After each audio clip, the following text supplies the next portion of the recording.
Hello everyone, welcome back to my channel. আমি শ্রীরূপা আবারও চলে এসেছি একটা নতুন ভিডিও নিয়ে। আজকে আমি তোমাদের শেয়ার করব আমার হেয়ার কেয়ার রুটিন। এই যে দেখতে পাচ্ছ ড্যামেজ ফ্রিজি হেয়ার, এটা আমি কিভাবে বাড়ি বসে আমার মতো করেই ঠিকঠাক করি সেটা আজকে তোমাদেরকে দেখাবো। চলো আজকে তোমাদের একটা ম্যাজিক সিরাম বানানো দেখাবো। তোমরা অনেকেই জানো নিশ্চয়ই রোজমেরি হেয়ার সিরামের কথা। বাজার চলতি অনেকই পাওয়া যায়, অনেক ধরনের ব্র্যান্ডেরই পাওয়া যায়, বাট আমার মতে বাড়িতে বসেই বানিয়ে নেওয়াটাই বেটার। তাই আমি এই রোজমেরিটা, এটা আমি অ্যামাজন থেকে অর্ডার করে নিয়েছি।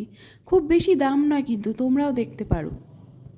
খুবই অল্প কিছু উপকরণ লাগে এই সিরামটা বানাতে।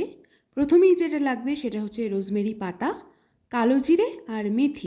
এই পরিমাণটা আমি নিয়ে নিয়েছি। এখানে অনুপাতটা হবে 2:1:1, মানে রোজমেরির পাতা 2 চামচ লাগবে, 1 চামচ কালো জিরে, 1 চামচ মেথি। এবার আমি একদম পরিষ্কার জল নিয়েছি, যেহেতু চুলের ব্যাপার একটু সাবধানতা অবলম্বন করা উচিত। সেই জলের মধ্যে সমস্ত রকম উপকরণগুলো দিয়ে 5 মিনিট ফোটাতে হবে।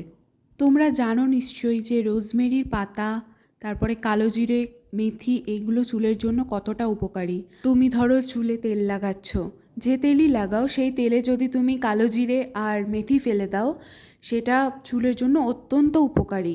চুল বাড়াতে সাহায্য করে, চুল পড়া কমায়। এক কথায় বলা যায় কালো জিরে, মেথি আর রোজমেরির পাতা চুলের বেস্ট ফ্রেন্ড। 5 মিনিট আমার ফোটানো কমপ্লিট। দেখো কালারটা কেমন হলদেটে হয়ে গেছে। এটা কিন্তু ঠান্ডা করার পর আরও কালারটা লাল হয়ে যাবে। এবার আমি এটা গ্যাস থেকে নামিয়ে ঠান্ডা করতে দেব। পুরোপুরি ঠান্ডা হওয়ার পর তারপর একটা স্প্রে বটলে ভরে আমি হেয়ারে অ্যাপ্লাই করব। আর আমি যেদিন শ্যাম্পু করি চেষ্টা করি সেই দিন সকালে আমি চুলে ভালো করে তেল মেখে নিতে। আজকে যেহেতু শ্যাম্পু করব তাই আমি এই তেলটা ইউজ করব।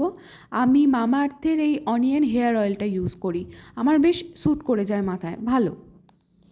আমি চুলের গোড়াতে তেলটা ভালো করে ম্যাসাজ করে নেব, কারণ গোড়া শক্তিশালী হলে তারপর চুলের বৃদ্ধি ঘটবে।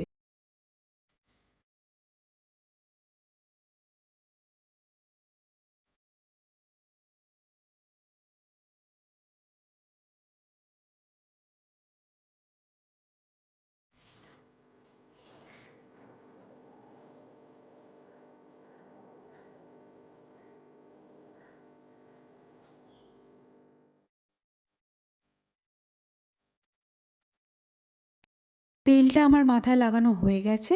এবার আমি এটাকে 2 থেকে 2.5 ঘন্টা মতন রেখে তারপরে ভালো করে শ্যাম্পু করে নেব। এই যে সিরামটা ঠান্ডা হয়ে যেতে আমি এই স্প্রে বটলটায় ভরে নিয়েছি। এটা আমি প্রত্যেক দিন রাতে ঘুমাতে যাওয়ার আগে বা বিকেলবেলায় যখন তুমি ফ্রি থাকো আর কি, সেই সময় ভালো করে মাথার মধ্যে স্প্রে করে নেবে।